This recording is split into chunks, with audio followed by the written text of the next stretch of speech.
Beleza? Tá gravando. Compartilhar a tela.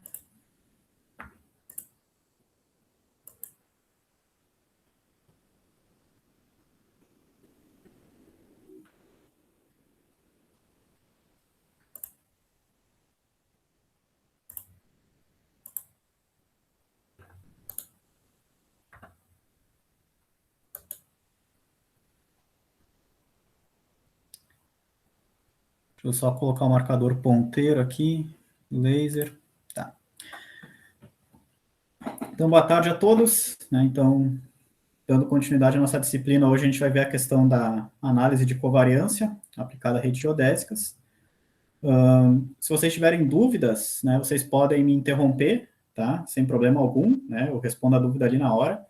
Ou podem deixar também escrito ali no chat, né? Que aí depois eu respondo.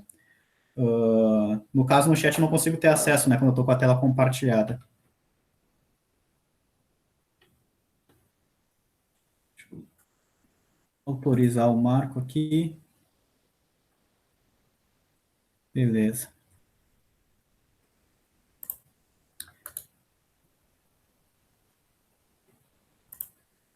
Bom, então, a análise de covariância, né? Ela não... Para quem já fez ajustamento 1, não é novidade, né? Só que aqui o foco é trazer discussões mais aplicadas, né? Então, ir um pouquinho além lá. Enquanto que em ajustamento 1 era mais ali a teoria inicial, né? Então, quem tiver interesse de rever, enfim, o material ali é a aula 8, tá? A aula 8 de ajustamento 1 também trata aí da análise de covariância, né? E aqui a gente vai trazer outros, né, uma outra abordagem, né, outras discussões, tá? Então, a primeira questão, né, pontos, qualquer ponto, né, que a gente, de algum levantamento, e não precisa nem ser ajustado, tá? Não precisa nem ser um ponto que vem de um ajustamento. O simples fato desses pontos, né, dessas coordenadas, né, serem determinadas com base nas mesmas medições, vai causar covariância, né, ou correlação entre essas coordenadas, tá? Então, isso já é intrínseco aí ao processo de medição. E o caso pode ser ainda mais complexo, né, se as próprias medições, né, então, se as próprias observações também já têm correlações, né, covariâncias entre si. Aqui a gente não vai focar muito nessa questão, tá? A gente vai focar mais na questão da covariância entre os pontos mesmo, né? E entre as coordenadas dos pontos. Na aula 1 de ajustamento, eu comento também ali algumas causas, né? O que pode causar ali correlação ou covariância entre as próprias medições, né? Então, aqui, por exemplo, né, pessoal, um caso bem simples. Então, a gente tem ali um ponto de estação, tá? Temos um sistema de coordenadas aqui, vamos até considerar que a gente está trabalhando no sistema arbitrário, né? Que a gente assume ali que esse ponto de estação é a origem do sistema XY, né? Então a coordenada X e a coordenada Y dele vale zero. Aí a gente mede ali uma direção angular, né, e uma distância horizontal para determinar a posição de um ponto, né, suas coordenadas X e Y, tá? Então aqui, né, vamos até supor também que aqui é um sistema arbitrário, né? Então eu zerei a direção angular ali, horizontal, né, numa direção qualquer ali. Então ali vai ser o meu zero, né, para o cálculo dos azimuths, né? Vai ser a direção do meu norte nesse sistema arbitrário, tá? Então, o que a gente vai ter, né? A gente sabe que essa distância vai ter uma precisão e a gente sabe também que o ângulo medido vai ter uma precisão, né? Então, a gente tem a direção da visada, né? E aí a precisão da medição vai estar, né, ao longo da direção da visada e a gente tem ali uma direção perpendicular, né, a 90 graus com a direção da visada, que ali é que vai estar a incerteza angular, tá? Então, a incerteza angular vai estar perpendicular à direção da visada, né? Então, o que ocorre? Aqui nem tem ajustamento, tá, pessoal? Tá? Aqui a gente tem duas coordenadas para determinar x e y, né, do ponto visado, e temos duas medições, uma distância e uma direção angular, né? Então, se vocês forem lembrar ali do conceito do ajustamento, pelo modelo paramétrico, né, a gente tem duas observações, n igual a 2, e dois parâmetros, né, u igual a 2. Então, a gente tem 2 menos 2, 0. A gente não tem graus de liberdade. A gente consegue calcular uma coordenada x e uma coordenada y para esse ponto, né. se essas coordenadas estão erradas ou não, enfim, a gente não tem controle algum de erro aqui, porque a gente não tem ajustamento, né? A gente tem só uma simples irradiação. Mas o que acontece? Num caso hipotético que a gente fosse repetir esse processo de medição várias e várias e várias vezes, né? Vamos supor que a incerteza angular do equipamento, tá? Ela é maior do que a sua incerteza linear, tá? Então, o que a gente vai ter? Ó, a gente teria esse padrão de elipse de erros, ó. Então, a gente tem uma maior incerteza angular e uma menor incerteza linear. Então, se a gente repetisse centenas de vezes essa medição, né, a medição do levantamento desse ponto, a gente ia ter várias ali, né, centenas de coordenadas diferentes, né, centenas de posições diferentes, e elas iam descrever essa elipse de erros, tá, para esse ponto. O que isso significa? Isso significa que as suas coordenadas x e y, elas têm correlação, elas têm covariância, tá? Mesmo que eu assuma que não tem correlação ou covariância entre a distância e o ângulo horizontal medido, tá? Então, as minhas observações, DH e o azimuth aqui, né, elas não têm correlação ou covariância. Mas pela própria geometria aqui, né, dessa visada, enfim, as coordenadas x e y do ponto vão ter correlação ou covariância. Por quê? Porque geralmente, quando a posição do ponto tiver um pouquinho para a direita, tá? Né, no meu sistema aqui, em x, ela vai estar um pouquinho para baixo no sistema y, né, no eixo y. E quando ela estiver um pouquinho para a esquerda, no eixo x, ela vai estar um pouquinho para cima no eixo y, aqui em relação ao valor médio, né? Vamos por ali que a gente mediu dezenas e dezenas de vezes e essa bolinha amarela é a posição média ali, tá? Então, tem uma covariância ou uma correlação negativa nesse caso, né?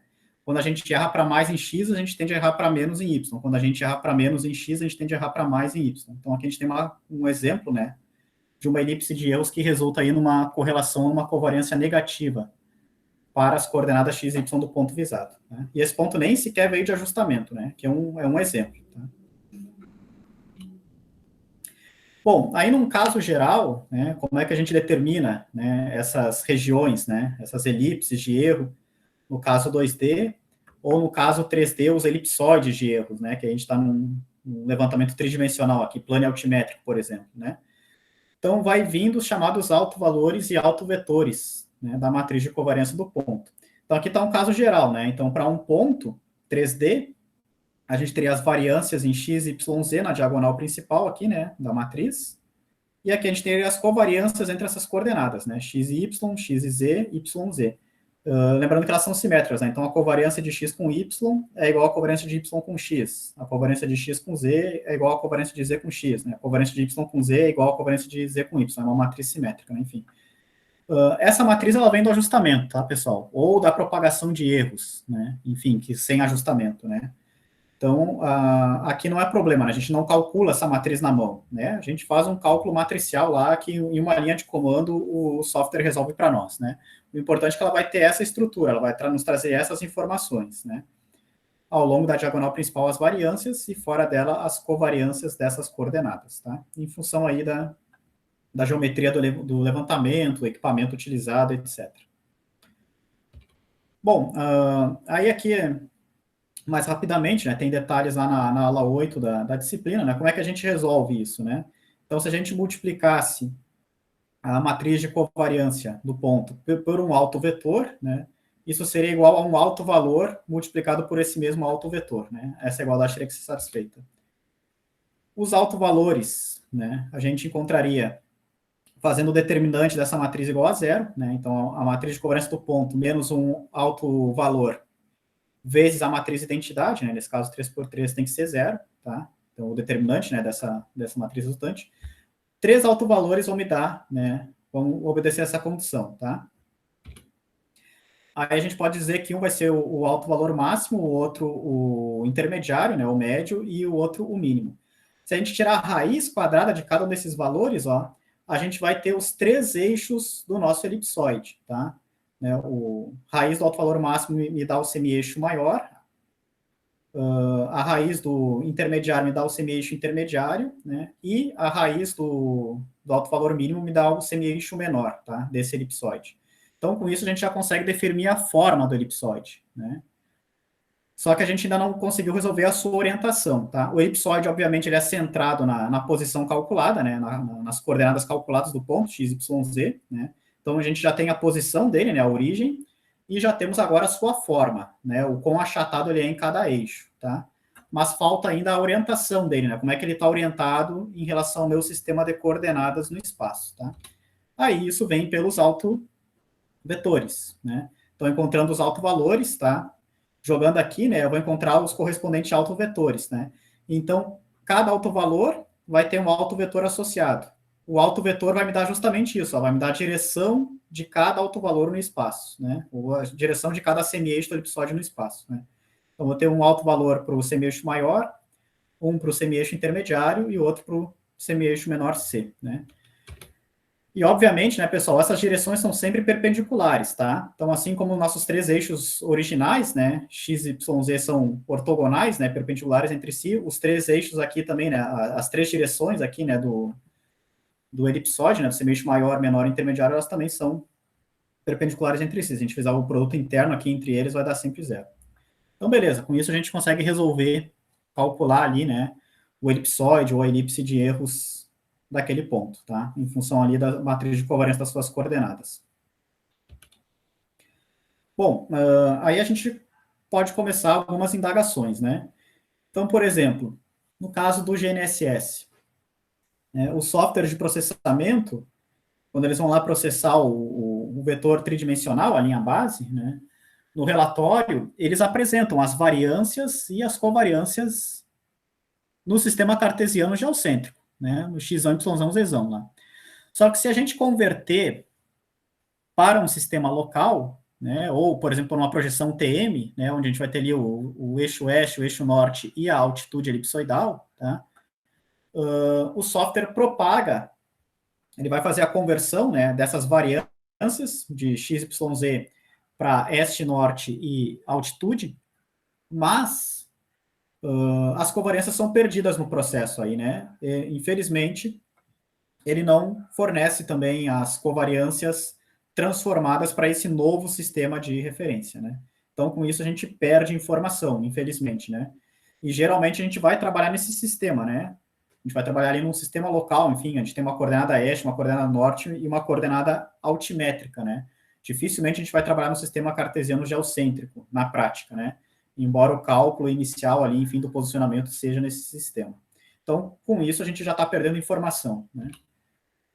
E outra questão, se a gente for utilizar esse ponto como ponto de controle depois, né, via injunção relativa, por exemplo, como a gente viu na aula passada, né, a gente quer propagar as incertezas desse ponto, né, que vai ser o meu novo ponto base, meu novo ponto de controle para as demais medições, né, e aí aqui também, a gente já também começa a perder informação, né, porque a gente até pode inserir as variâncias, né, ou as precisões, né, lembrando que a variância é o quadrado do desvio padrão, né, então, tendo o desvio padrão, a gente tem variância e vice-versa.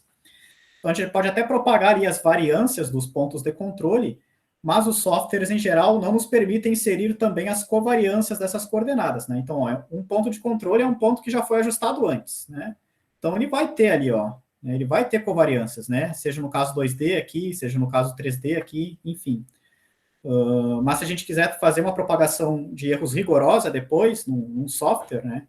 Em geral, a gente vai poder propagar no máximo as variâncias, tá? Mas a gente vai ignorar ali a covariância daquele ponto de controle no processo.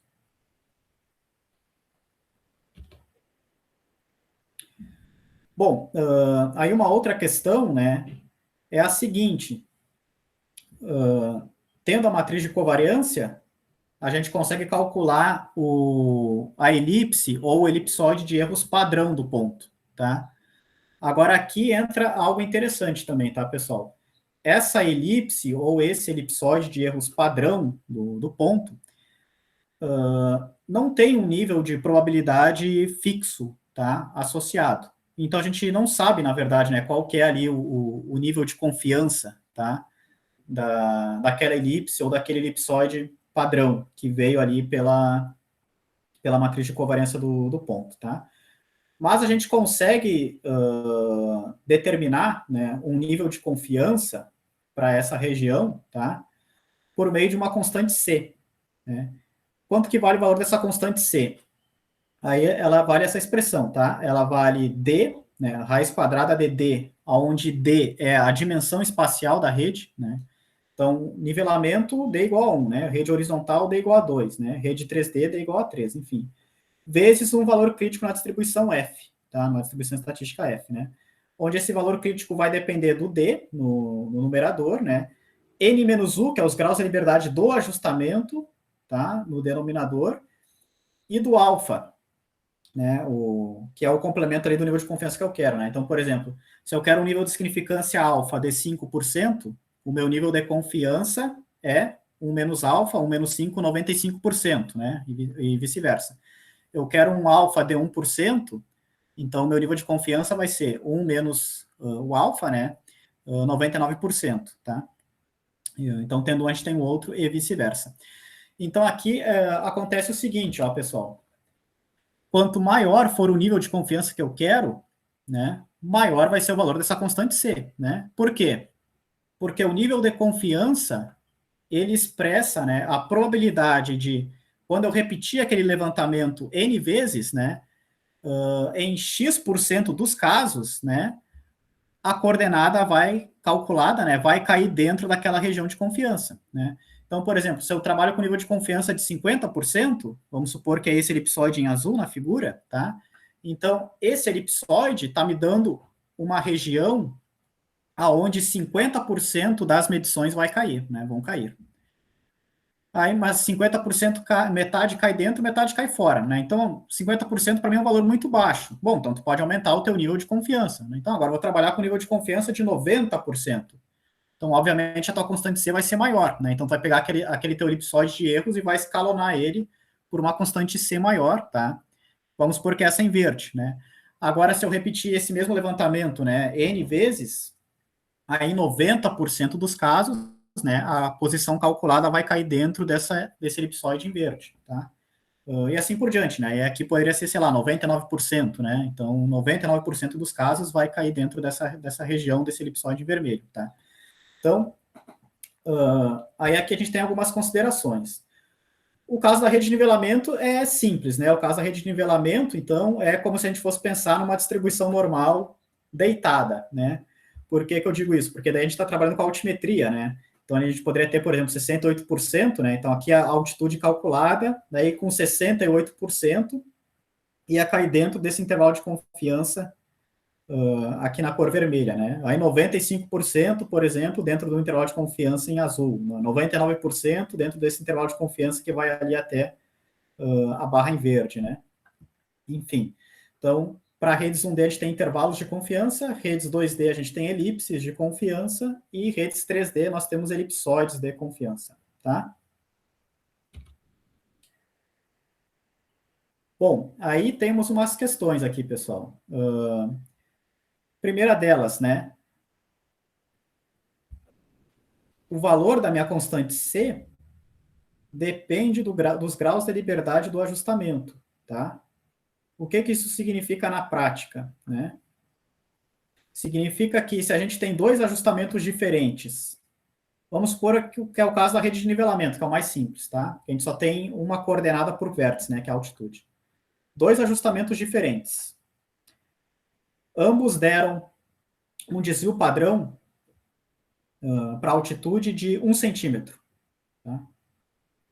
Beleza. Então, aquele ponto, né, ele tem ali o mesmo desvio padrão, 1 centímetro, vindo por um ajustamento e vindo por outro. Só que um dos ajustamentos tem 10 graus de liberdade e o outro tem 15. O que isso significa?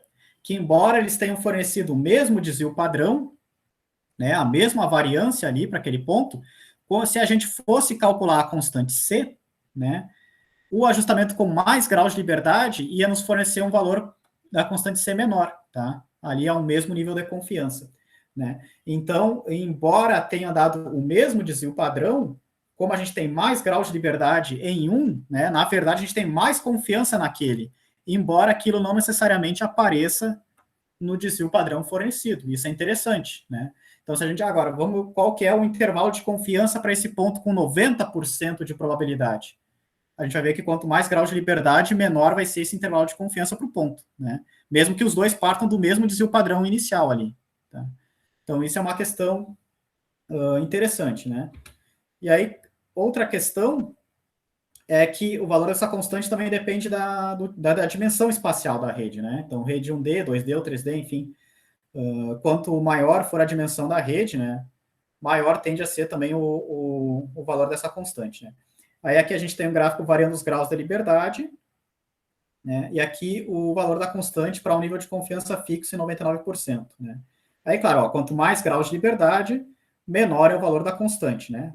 Para todos os casos, né? Mas para D igual a 3, a gente tem um valor maior, para D igual a 1 menor, para D igual a 2 intermediário, enfim, todos eles tendem a convergir ali, né? Quando o grau de liberdade é elevado. Deixa eu só autorizar alguém que entrou aí, né?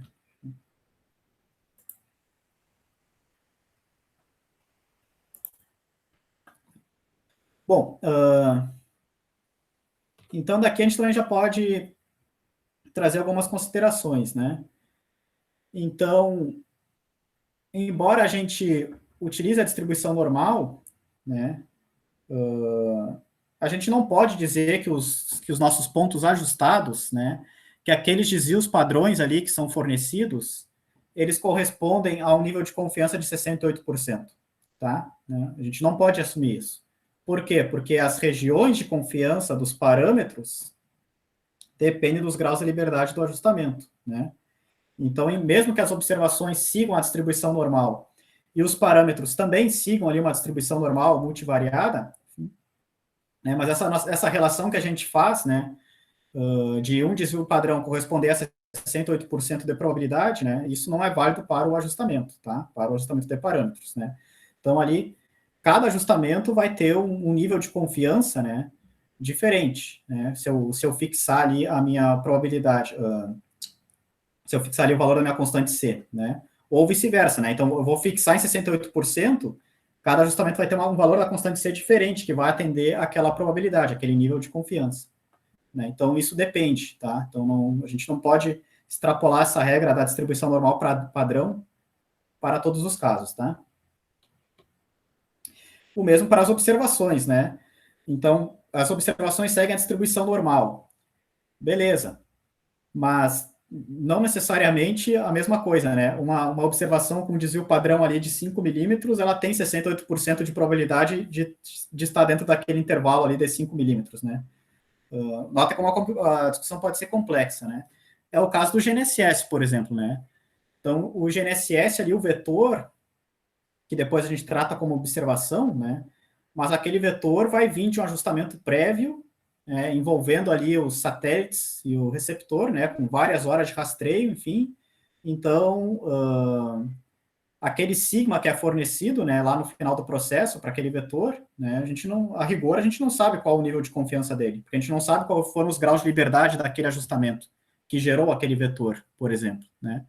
Então, mas a gente simplifica, né? A gente diz, não, segue a normal, então, se a gente repetisse ali, né, 68% das vezes o vetor ia estar dentro ali, né, do valor mais ou menos do seu sigma, né? Mas a rigor não é bem assim, tá? Bom, agora vamos ver alguns problemas que a gente pode ter quando a gente ignora as covariâncias, né, das coordenadas ali, tá? Alguns aspectos práticos aí. Primeira situação. Vamos imaginar que a gente tem essa rede, né? Inclusive aqui é parte da nossa rede horizontal lá do IFSC, tá? E aí a gente quer fazer um levantamento, né? Então a gente vai estacionar no P12. Aí a gente tem três candidatos de ré para o P12. A gente tem aqui o P13, né, o A3 e o P11. Vamos supor que a gente vai fazer o levantamento mais simples. A gente vai estacionar no P12 e vai dar ré em algum ponto aqui e fazer irradiações, né? A gente quer levantar ali, sei lá, o muro, qualquer coisa nesse sentido, né? Qual desses três candidatos, né, vocês escolheriam como vértice de ré para o P12? Considerando que aqui a gente tem as elipses de erros de cada um.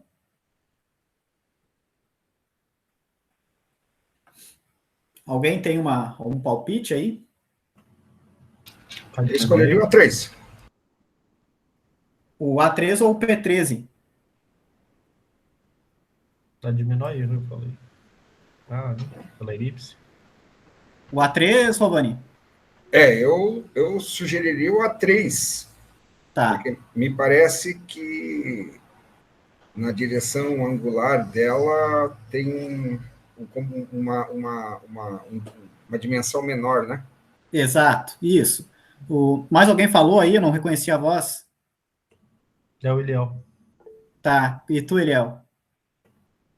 Eu ia pela elipse, mas para mim seria a P13 ali.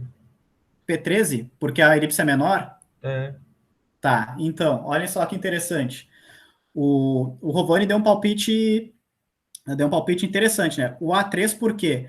Porque embora a elipse do A3 seja maior que a do P13, ó, só que qual que é a finalidade do vértice de ré? A finalidade do vértice de ré é a orientação inicial, é o azimuth. Então, a elipse do A3, ela é mais interessante porque ela está bem na direção da visada, ó. Então, a incerteza do A3 é maior nessa direção e menor nessa. Ou seja, pensando na orientação inicial, seria uma escolha interessante, né? O P13, talvez fosse a escolha analisando só as elipses, né? Seria a escolha por ser a menor elipse de todas, então menor incerteza para o P13. Só que eu iria de P11, nenhum nem outro. Por quê? Porque embora o P11 tenha uma elipse maior, né? E aqui ao longo da direção perpendicular avisada, né? Talvez fosse maior que o A3, só que a gente tem que pensar que o azimuth da ré, ele depende das coordenadas da ré, mas também depende das coordenadas da estação. E aí, aqui no caso do P12, ó, analisando a elipse do P12, a incerteza é muito grande, ó, na direção perpendicular aqui avisada ao A3. E já no P11 nem tanto. Né? Então, se a gente fosse combinar, ó, a incerteza do P12 na direção angular aqui, né, perpendicular avisada ao P11, mais a do P11 também perpendicular avisada, eu acho que aqui a gente ia ter um erro do azimuth inicial menor do que aqui para o A3, porque aqui no A3 a elipse do P12 não favorece. Né? Então, aqui, na verdade, o que a gente tem que ter? A gente não tem que ter as elipses absolutas, que é o que a gente está apresentando aqui, né? A elipse no ponto. A gente teria que ter as elipses relativas, que é a incerteza de um em relação ao outro, tá? Ó. Aqui é um print screen do Adjust, né? O Adjust não fornece as elipses relativas, tá? Aí aqui é um exemplo de um artigo que eu encontrei na internet que tinha, né? Tem as elipses absolutas e relativas nos pontos, ó. Então aqui é um bom exemplo, ó. No 3, eu poderia dar ré no 5, no 4 ou no 2, né? Ó. Pela elipse relativa no 2, ó, não seria uma boa dar uma ré no 2, porque a incerteza do 2 com o 3, ela é justamente, né? Ela é maior bem na direção angular, que é o que a gente não quer. O mais interessante aqui seria dar uma ré no 4, né? Porque a incerteza do 3 com 4 é maior na direção da visada, na direção da distância entre eles, né? E menor na incerteza angular. Então aqui a gente teria um erro inicial de orientação menor, tá? E o 5 tem praticamente circular, né? Mas é um círculo maior aqui, né? Maior aqui que o semeixo menor dessa elipse. Então aqui o melhor candidato a ré seria o 4 e o pior candidato a ré seria o 2, né? Então, olhem como é interessante, né? Como essa questão da análise de covariância é interessante. Aqui é um problema rotineiro do profissional, né? Estacionar num ponto e dar ré no outro, né? E aí, se a gente for fazer o cálculo rigoroso mesmo, né, da incerteza que a gente vai ter no azimuth de partida, a gente deveria considerar aí as elipses de erro, as covariâncias entre as coordenadas. Outra questão, né? Como é que a gente compara dois levantamentos distintos, né? Por exemplo, para vértices de divisa. Então, vamos supor aqui, ó, a gente estacionou aqui, deu ré aqui, levantou esse ponto, tá? E aqui está a elipse de erros que a gente obteve para ele. Aí o que acontece? Aí um segundo profissional, né, vai medir esse ponto depois. Olhem só que interessante, ó. Se esse segundo profissional calcular essa coordenada, está dentro da nossa elipse, né? Então, a princípio está ok. Agora, se ele calcular essa coordenada, já está fora da nossa elipse. Mas notem que a distância, ó, porque aqui está bem próximo do semi-eixo menor, né? E aqui está na direção do semi-eixo maior, ó. Então, a distância daquela coordenada que ele calculou para a coordenada que eu calculei é menor nesse caso, mas está fora da elipse, né? E já nesse caso, não, a coordenada que ele calculou é uma distância maior, né? A minha coordenada calculada, mas está dentro da elipse, está dentro da covariância, né? Da propagação de erros esperada aqui, né? Da correlação. Só que isso é para o meu levantamento, né? A gente tem que pensar que o outro profissional pode ter feito um outro levantamento. Então, ele vai ter uma outra estação com uma outra ré, né? E uma outra elipse de erros, por exemplo, né? Aqui, inclusive, depois eu até vou corrigir, eu até vou centrar ela nessa posição, né? Vamos supor. Então, nessa situação aqui, ó, pode ser que o profissional, né, que fez ali o levantamento, né, não, tá ok, a tua posição tá ok com a minha. Embora eu diga, não, mas a tua não tá ok com a minha, né? A tua tá fora da minha elipse, mas ele pode dizer, não, mas a tua tá dentro da minha. E aí, né? Como é que fica essa questão, né? Então, até isso pode ser uma questão complexa, né? Por exemplo, né? Claro que a gente não iria adotar essa solução, né? Porque a gente fica refém também de softwares, né? E aí, infelizmente, os nossos softwares comerciais, né? Eles não têm esse tipo de análise, né? Então, dificilmente ele vai nos fornecer as elipses de erro dos pontos, né? Mas uma sugestão seria, não, tu faz o seguinte, tu pega a tua coordenada, né? Qual que é a tolerância do levantamento? Né? Vamos supor que seja ali 8 centímetros, né? Tá? De tolerância, né? Então, de precisão, desculpa. Então, a gente simplifica, né? Então, precisão 8, vou multiplicar por 3 para ter a minha tolerância, 24. 24 vai ser o raio do meu círculo, tá? Então, o que eu tenho, né? A elipse de erros que eu for calcular para o meu ponto tem que estar dentro desse círculo, né? Então, com 99% de confiança, por exemplo, né? Que a gente está... Então, 99% dos casos, né? Eu estaria ali dentro do tolerável. Isso seria, por exemplo, uma sugestão, né? Então, o que a gente tem que obedecer aqui não é se a diferença entre as coordenadas está dentro dos 24 centímetros, tá? É se a nossa elipse de confiança vai cair dentro desse círculo com raio 24, né? Então, aí aqui a gente está implicitamente considerando também a questão da covariância, da correlação, tá? Por que eu digo isso? Porque aqui, ó, essa distância pode estar dentro dos 24 centímetros, né? Mas essa daqui pode não estar, né? Mas pensando no conceito de covariância, essa aqui também pode ser aceita, né? Entenderam a ideia? Né? Então, enfim, aqui tem pano para manga, né? Então, a gente pode... Tem muita coisa aí do ponto de vista prático que não é devidamente explorado, né? Pela teoria e vice-versa. Monitoramento de estruturas, a mesma coisa, né? Então, vamos supor que a gente mediu o mesmo ponto 2 vezes. Aí a gente pode ter o deslocamento ali, né? A diferença da coordenada x e a diferença da coordenada y desse ponto nas duas medições. Mais uma vez, ó, a gente pode ter uma elipse de confiança para esse ponto, centrada na sua posição, na primeira época, por exemplo. E aí vamos supor que a gente defina tolerâncias. Não, eu não quero que a diferença seja maior que tantos centímetros em x e tantos centímetros em y, né? Então, a gente teria essas barras, né? Em verde para x, para mais ou para menos, e em y em vermelho, né? Também para mais ou para menos. Só que aí o que acontece, ó? Vamos supor que a nossa diferença caiu aqui, né? Combinando aqui o ΔX com ΔY, né? Então, medi de novo e caiu aqui dentro. Aqui, beleza, ó, aqui está dentro da elipse e está dentro das duas barras. Então, tudo ok. As duas análises eu conduzi a mesma conclusão. O deslocamento não foi significativo. Aqui também, né? Está fora tanto da elipse quanto das duas barras, né? Quanto da tolerância em x e y. Então, aqui também, as duas análises iam conduzir a mesma conclusão. O deslocamento foi significativo, a diferença foi significativa. Agora, aqui no terceiro quadrante, ó, ele está dentro da elipse, então ele está dentro. Está dentro da tolerância em y também, ó, não chegou a exceder. Mas em x, a gente ia chegar à conclusão, não, a diferença em x foi significativa. Aqui houve problema, aqui o ponto C deslocou, né? Então, aqui a gente teria um falso negativo, desculpa, um falso positivo, né? Analisando só a coordenada x em relação à análise multivariada aqui, né? Que é uma análise mais realista para essa condição, tá?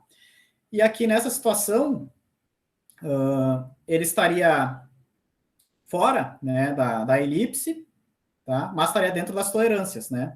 Então, aqui a gente teria um falso negativo, né? Ele ia passar analisando só o x ou analisando só o y, mas considerando a covariância, ele não iria passar, né? Ele seria considerado um deslocamento significativo. Então, aqui a gente teria um falso negativo. A gente ia dizer que está tudo certo, mas, na verdade, né, esse ponto teve um deslocamento estatisticamente significativo, tá? Considerando a sua região de confiança ali. Então, a gente pode ter tanto falsos positivos quanto falsos negativos na análise, né? E o mesmo, ó, quando a gente analisa só a resultante, né? Aqui a gente mostrou para coordenadas individuais, né? Em x, y. Mas vamos supor que a gente vai trabalhar com a resultante. A resultante não pode ser maior que tanto. Só que depende muito da onde essa resultante está apontando, ó. Aqui a gente tem praticamente a mesma resultante, né? Em x e y. Né? Aqui com um x positivo e aqui com um x negativo. Mas essa resultante está dentro da elipse, né? Porque nesse caso aqui a gente tem uma covariância positiva, mas essa resultante está fora da elipse, né? Porque nesse caso a gente tem uma covariância positiva, né? Se fosse negativa, aí a elipse está nessa direção, aí aconteceu o contrário, aí esse ia estar dentro e esse ia estar fora, né?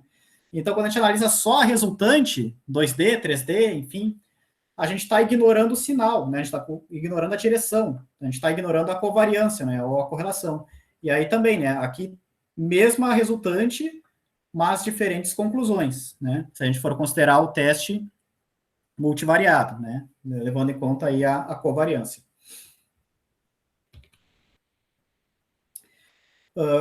E mais uma última questão aqui é a seguinte, né? Quando a gente está trabalhando com levantamentos planialtimétricos com estação total, a gente pode até assumir que a distância inclinada e o ângulo zenital não têm correlação ou covariância entre si, tá? Beleza. Só que quando a gente transforma isso para distância horizontal e desnível, ou distância vertical, né? O que ocorre?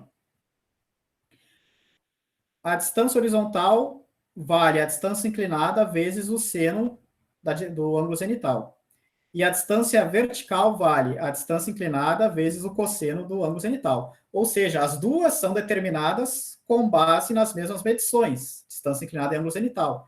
Então, as duas apresentam correlação ou covariância entre si, né? Então, a gente não pode assumir que distância horizontal e desnível não tem correlação com a estação total. Na verdade, eles têm, porque os dois vieram das mesmas medições, a distância inclinada e o ângulo zenital, né? Aqui a fórmula geral, tá, para essa correlação, ela vai ser máxima quando o ângulo for 45 graus, tá? Que aí esse produto de seno e cosseno vai resultar no máximo, né? Se for muito próximo do horizonte, muito próximo de 90, aí beleza, né? Porque aí o cosseno de 90 é zero, daí vai anular os dois termos aqui, né? E se for muito próximo do zênite, né? Então aí o seno de zero, né, é zero, né? E aí também vai zerar esses dois termos, né? Então, claro, próximo do zênite não existe na prática, né? Mas para distância, para visadas aí praticamente na linha do horizonte, beleza, a correlação vai ser pequena, né? Porque o ângulo zenital é próximo de 90, né? Vai praticamente zerar aqui o cosseno, tá? Mas para visadas mais inclinadas, né, próximas ali de 45 graus, aí vai existir uma correlação aí entre o desnível, né, e a distância horizontal via estação total. Embora as medições originais, né, distância inclinada e ângulo zenital, essas a gente pode assumir como independentes.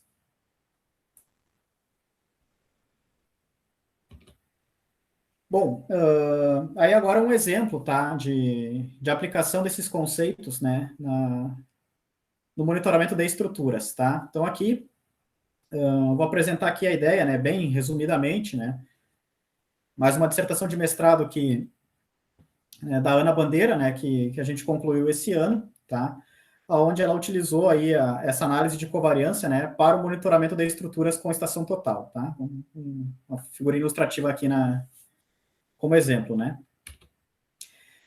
Então, o que a gente considerou lá? Que com a estação total, a gente ia ter distância horizontal, né, da estação aos pontos visados na estrutura, distância vertical ou desnível, né, e uma direção horizontal, né, um ângulo horizontal ali, né, que ia ser função do vértice de Ré e do ponto visado, tá? Beleza. Aí no modelo paramétrico, né, então ali para a distância horizontal a gente tem uma equação, né, para o desnível a gente tem outra, e para o ângulo a gente tem outra, né, que vai envolver aí as coordenadas tanto do ponto da estação quanto do ponto visado, né. Então, nesse exemplo, as coordenadas da estação XP, YP, ZP seriam injunções, por exemplo, né, injunção absoluta, e as coordenadas de cada ponto visado, cada prisma na estrutura, né, XA, YA, ZA, seriam os parâmetros, né. E as nossas observações seriam a distância horizontal, o ângulo horizontal e o desnível, né, e a distância vertical da estação ao ponto visado. Bom, aí essa distância horizontal vai ter uma precisão, né, o desnível vai ter uma precisão, o ângulo horizontal vai ter uma precisão, tá? Aqui eu não vou entrar muito em detalhes, tá, pessoal? Aqui vai depender do equipamento, né? A precisão linear e angular do equipamento, vai depender da direção da visada, né? Do ângulo zenital, enfim, do valor da distância inclinada. Tem detalhes na aula 2 de ajustamento, tá? Propagação de erros. Tem um exemplo com estação total, né? Aí é onde todos esses termos são devidamente detalhados lá, para quem tiver interesse. O importante aqui é o seguinte, né? A gente consegue, então, ter uma matriz de covariância para as observações, tá? Né? Então, para cada distância, desnível e ângulo medido, tá? E aqui, considerando o caso rigoroso, né? Onde o desnível e a distância horizontal têm correlação, porque ambos vieram, né, da distância inclinada e do ângulo zenital, né? Então, a gente tem uma matriz de covariância para as observações. Nesse exemplo, uma estação, 3 medições, né? Distância horizontal, vertical e o ângulo horizontal. Aí, se nós formos pegarmos essas equações originais do modelo paramétrico, né, e derivarmos, né, aí a gente vai ter ali a matriz de derivadas, né? Então, derivada da distância horizontal em relação a x, y, z no ponto visado, o mesmo para o desnível e o mesmo para o ângulo, né? Então, aqui também não é nosso objetivo ficar destrinchando muito isso daqui, né? Então, essas derivadas são conhecidas aí. Então, beleza. Se a gente tem as derivadas, a gente consegue montar a matriz A para esse problema, né? A matriz de derivadas, né? Então, x, y, z, né? Cada coluna um parâmetro, x, y, z do ponto, cada linha uma observação, né? Então, distância horizontal, desnível e ângulo horizontal, tá? Então, aqui uma matriz 3x3, né? E aí, tendo a matriz A e tendo a matriz de covariância das observações, nós temos a matriz de covariância do ponto, né? Vem lá do ajustamento. E, inclusive, nesse caso, nem tem ajustamento, né? Ó, porque a gente tem 3 medições, distância horizontal, desnível e ângulo, e 3 incógnitas, as coordenadas x, y, z, né? Então, a gente tem só uma irradiação, sem ajustamento, tá? Para ter ajustamento, a gente tem que ter uma outra irradiação, por exemplo. Mas, enfim, independente de ter ajustamento ou não, a gente tem a matriz de covariância de cada ponto visado na estrutura. Tendo a sua matriz de covariância, a gente tem o seu elipsoide de erros, né? Basta fazer ali a obtenção desses parâmetros, né? Então, olha que interessante. A gente pode fazer uma pré-análise do nosso monitoramento, tá? Por quê, ó? Porque a gente não precisa ter as medições, tá, pessoal? Ó, a gente precisa ter coordenadas aproximadas, tá? Do ponto na estrutura e o ponto de estação, né? Com essas coordenadas, a gente consegue obter essas derivadas e conhecer o equipamento que a gente está utilizando, porque tendo equipamento, a gente sabe qual é a precisão angular, qual é a precisão linear e etc. Tá? Então, tendo isso, a gente já consegue fazer uma pré-análise, a gente já consegue saber qual é o elipsoide de erros esperado para o ponto. Então, a gente não precisa nem ir a campo, né? A gente pode ir uma vez só para ter as coordenadas iniciais, tá? E depois a gente não precisa nem... a gente já sabe, né, que como esse ponto não vai se mover 5 metros, né, de uma campanha para outra, né? Então, ele vai se mover alguns centímetros, então ali a sua matriz de covariância vai ser praticamente a mesma, tá? Em termos práticos, quando eu for repetir as novas medições. Então, eu posso fazer um estudo da pré-análise ali, sem necessariamente ter que ir a campo. Aí, o que ela fez, tá? A Ana, né? Então, ela estudou ali o monitoramento que a gente tem da UFPR, né, na usina hidrelétrica Jaime Cainer Júnior, né, então tem vários trabalhos, né, da UFPR nessa usina, né, então aqui tem, por exemplo, 3 pontos de estação, né, com 3 pilares centrais de forçada, 2 a montante e 1 a jusante, né, o PG1, PG2 e PG3. A gente considerou só o a jusante aqui, tá, pessoal? Só os prismas a jusante, mas tem a montante também, tá? Aqui na estrutura. Aqui a mesma ideia, né? Só para ilustrar aqui as distâncias envolvidas, né? Então, a gente está falando aí na ordem de centenas de metros, né? Então, do PG2 ao PG1 aí são 760 metros aproximadamente, né? Então, aqui seriam 760 metros aproximadamente, né? Do PG3 a estrutura, mais ou menos 150 metros, tá? Tem ainda 2 pilares na própria estrutura, né? CG1 e CG2, tá? Que é o vertedouro, né? A jusante, enfim. E aqui a disposição dos prismas na jusante, tá? Então, eles fizeram primeiro uma campanha onde foram instalados esses prismas em vermelho, depois novas campanhas também instalaram esses prismas aqui em preto, tá? Então, são dezenas de prismas aí ao todo, tá, pessoal? Né? Cerca aí de 62 nesse monitoramento. Qual foi a primeira análise, então, que a gente fez, tá? Considerando só o resultado da jusante, tá? Ó, a Ana plotou aqui, né, para esses pontos, né, no lado direito, tá?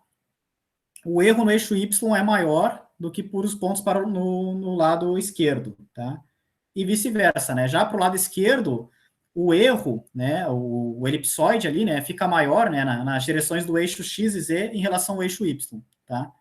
Por que isso acontece? Né? Então, ó, aqui entra a influência, ó, da direção da visada, da geometria, né, dessas coordenadas que a gente entra ali na matriz A, ó,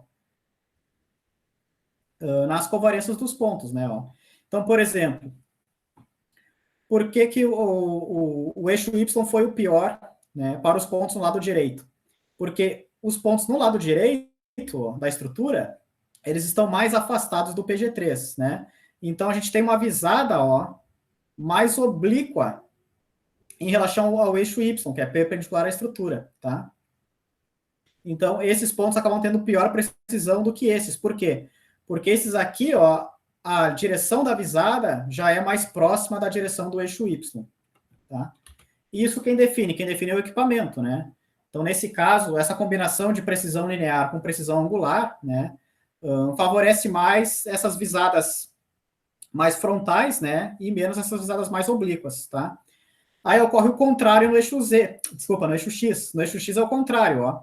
No eixo X, esses pontos, né, do lado esquerdo da estrutura, eles têm uma visada mais oblíqua ao eixo X, enquanto os pontos no lado direito, ó, eles vão ter uma visada mais paralela, né, mais próxima ali ao eixo X. Então, trocou o X com Y pela orientação da visada, tá?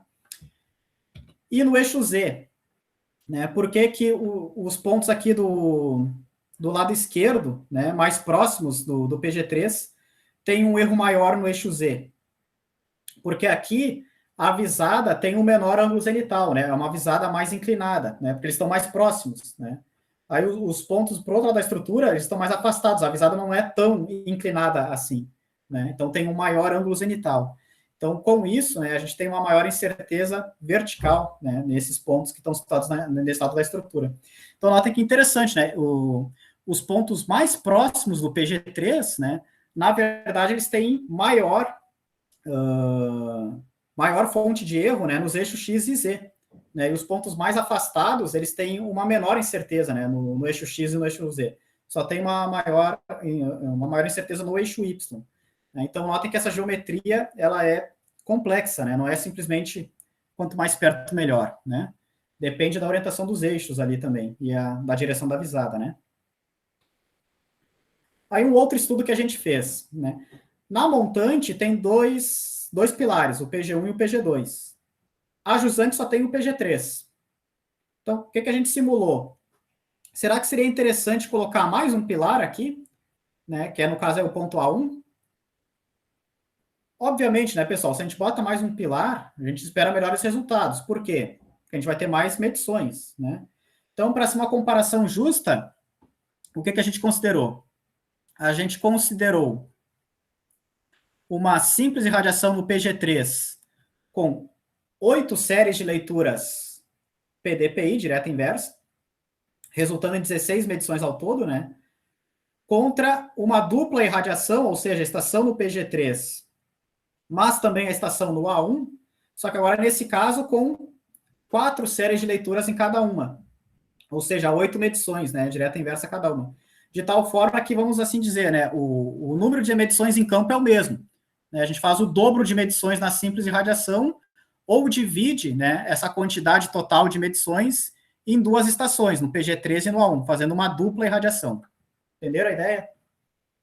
Para ter uma comparação justa, né? E ver se de fato a dupla irradiação melhora. E aí, olhem só que interessante. Não teve um padrão. Para cada ponto na estrutura, a gente teve um resultado diferente, né? Então, aqui, por exemplo, para o ponto 14, aqui é o elipsóide da simples e aqui é o elipsóide da dupla, tá? Né? Ele está com uma alta covariância nas duas situações, né? Por quê? Porque esse elipsóide está bastante achatado e ele está bastante rotacionado também, né? Em relação aos eixos aqui, né? Que sugere uma alta covariância. Já para o ponto 62, ó, aqui embaixo, ele é bastante achatado também, só que ele tem uma baixa covariância. Por quê? Porque ele está praticamente orientado na direção dos eixos, né? Então, a gente tem uma maior incerteza no eixo X, né, e uma menor incerteza nos eixos Y e Z, né? Mas não tem uma covariância muito alta. Por quê? Porque, embora o elipsóide seja achatado, ele está praticamente paralelo aos eixos, tá? Os seus eixos, seus semi-eixos, né, são praticamente paralelos aos eixos do nosso sistema ali. Então, não tem uma alta covariância. Já para o 17, ó, o 17 mudou completamente, ó. Esse é o elipsóide da simples e esse é o elipsóide da dupla. Notem que ele mudou radicalmente da sua tanto a forma quanto a orientação, né? Então aqui faz uma diferença significativa, né? Simples ou dupla irradiação. E o 35, aqui embaixo, né? Ele é praticamente circular em ambos os casos, né? Então ele tem uma baixa covariância e ele tem incertezas, né, bem próximas, né, nos três eixos, né, em X, Y, Z. Bom, e o que a gente faz com isso, né? Então, a gente poderia definir critérios, tá, de planejamento, né? Por exemplo, se eu quero detectar deslocamentos frontais à estrutura da barragem, eu tenho que ter uma variância menor no eixo Y, que é frontal à barragem, né, e uma variância maior no eixo X, né, que é ali paralelo, né, ao corpo da estrutura. Né? Então, eu ia criar elipsóides de erros com esse padrão, ó, né, uma maior incerteza em X e uma menor incerteza em Y. Tá? Essa, inclusive, era a nossa ideia inicial, né? Fazer diferentes configurações aí, de pontos de estação, de tal forma que isso fosse atendido para todos os pontos, né? Isso não ocorre para todos, né? Mas aí a banca, na qualificação, nos disse que não é tão simplório assim, né? Depende muito da estrutura, né? Então, a gente não pode dizer que sempre em Y o movimento é mais importante. Pode ser também na vertical, né? Ou, eventualmente, pode até mesmo ser que há uma movimentação em X que seja interessante. Então, um outro critério poderia ser esse. Não, então eu quero elipsóides o mais circulares possíveis, né? O mais próximos de esferas, né? Porque com isso eu tenho uma incerteza igual, né? Ou praticamente igual em todas as direções. Eu não estou favorecendo nenhuma em detrimento da outra, né? Então, esse é um tipo de análise que a gente pode fazer aí, né? No monitoramento de estruturas, usando esse conceito de covariâncias, né? De elipsóides de erros nos pontos, tá? E aí, um outro estudo que a gente fez aqui foi o seguinte, né? Não teria como a gente instalar um segundo ponto de estação no outro lado da margem, tá? Por quê? Porque aqui é uma área de preservação, né? Então, não seria possível, tá? Mas a gente fez um exemplo simulado, né? De abrir uma clareira ali, enfim, e instalar mais um pilar ali, só para ver como é que ficaria, tá? Então, agora, a gente tem simples irradiação só no PG3, mas a gente também poderia ter dupla irradiação PG3 e A1, como a gente já tinha considerado, ou só uma simples irradiação no A2, ou uma dupla irradiação no A2 e no PG3. Então, a gente já começou a ver como é que ficaria a influência aí dessa configuração geométrica, né, dos pontos de apoio no monitoramento estrutural, né, nas incertezas dos pontos. E aí a gente chegou em alguns resultados bem interessantes, tá? Então, aqui a gente tem o seguinte, ó, pessoal, aqui a gente tem o número do prisma, né? Cada prisma tem a sua numeração, né? Então, aqui a gente tem a identificação do ponto na estrutura. E aqui a gente tem o volume do elipsóide de erros, tá? Então, agora que a gente já não está mais trabalhando com a forma, orientação, a gente está analisando só o volume, tá? Qual que é a ideia? Quanto maior o volume, maior a incerteza, né? Quanto menor o volume, menor a incerteza do ponto. E aí a gente tem os resultados em azul para simples irradiação só no PG3, em magenta, dupla irradiação PG3 e A1, em verde, dupla irradiação PG3 e A2, e em vermelho, simples irradiação só no A2, tá? Para cada ponto, o seu respectivo volume do elipsoide. Então, o que a gente conclui? Primeiro, que a dupla irradiação ela é mais precisa que a simples irradiação para ambos os casos, né? Então, se a gente for comparar aqui, ó, simples irradiação só no PG3, em azul, com a dupla irradiação PG3 e A1, em magenta, né? A gente vai ver que o azul está sempre acima do magenta, né? Ou seja, tem sempre um volume maior para todos os pontos. E idem, se a gente for comparar a simples irradiação só no A2, em vermelho, com a dupla irradiação, né? A2 PG3, em verde. Né? Então, também, né? Os volumes em verde aqui estão sempre menores que os volumes em vermelho. Né? Então, e novamente, né? Respeitando o mesmo número de medições ao todo. Né? Então, analisando a precisão, vale a pena fazer uma dupla irradiação, né? Ao invés de uma simples irradiação. Os resultados, de fato, melhoram em termos de precisão. Claramente aqui, né, pessoal, a simples irradiação no A2 é o pior de todos os casos, né? Ela fornece aí elipsóides muito maiores, né? Por que isso? Porque o A2, ele é o ponto mais afastado da estrutura, tá? E quem foi o melhor de todos, né? O melhor de todos foi essa curva em magenta, né? Magenta corresponde à dupla irradiação PG3 e A1. Por que foi o melhor? Porque o A1 é o mais próximo da estrutura. Agora, aqui que é o legal, ó. Aqui que aconteceu algo interessante. A dupla irradiação A2 PG3, que é a figura, que é aqui as curvas em verde, né? Ela troca de lugar, ó, com a simples irradiação somente no PG3, né? Para esses pontos, por exemplo, né? A dupla irradiação PG3A2 é melhor do que a simples irradiação PG3. Depois troca, né? Quando vem para cá, trocou, né? Então, por quê? Porque o A2 está mais próximo desses pontos da estrutura do que o PG3, né? Então, o PG3 está mais próximo desses e o A2 está mais próximo desses. Então, aqui tem uma conclusão interessante, ó, pessoal. A distância, ela é o fator principal aqui, tá? Na propagação das incertezas para os pontos, né? E a geometria, ela só é significante quando as distâncias são equivalentes, como nessa situação do A2 com o PG3, né?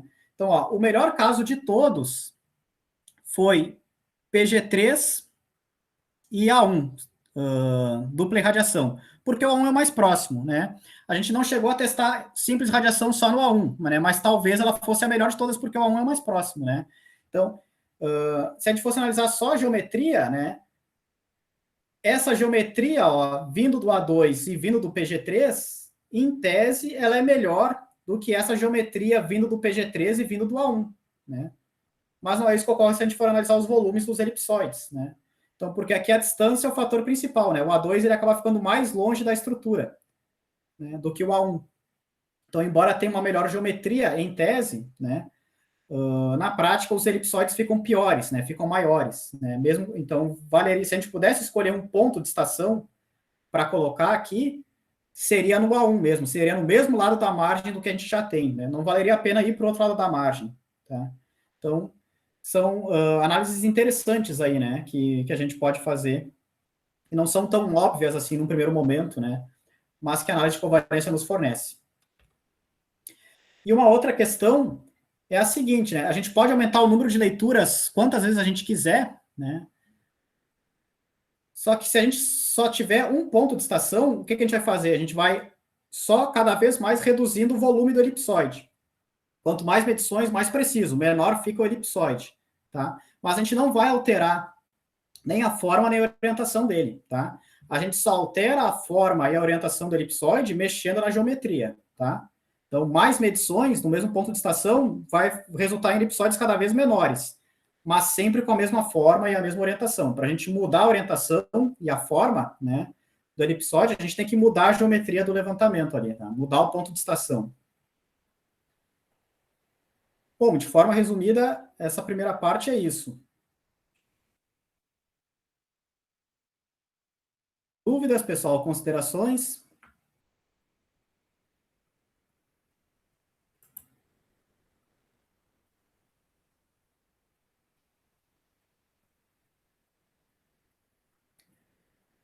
Bom, a gente pode fazer um intervalo, então, né? Depois a gente retoma. Umas 13h30, tá? Umas 15h30. A gente pode retornar aí para a segunda parte da aula de hoje. Beleza? Beleza. Ok. Tranquilo.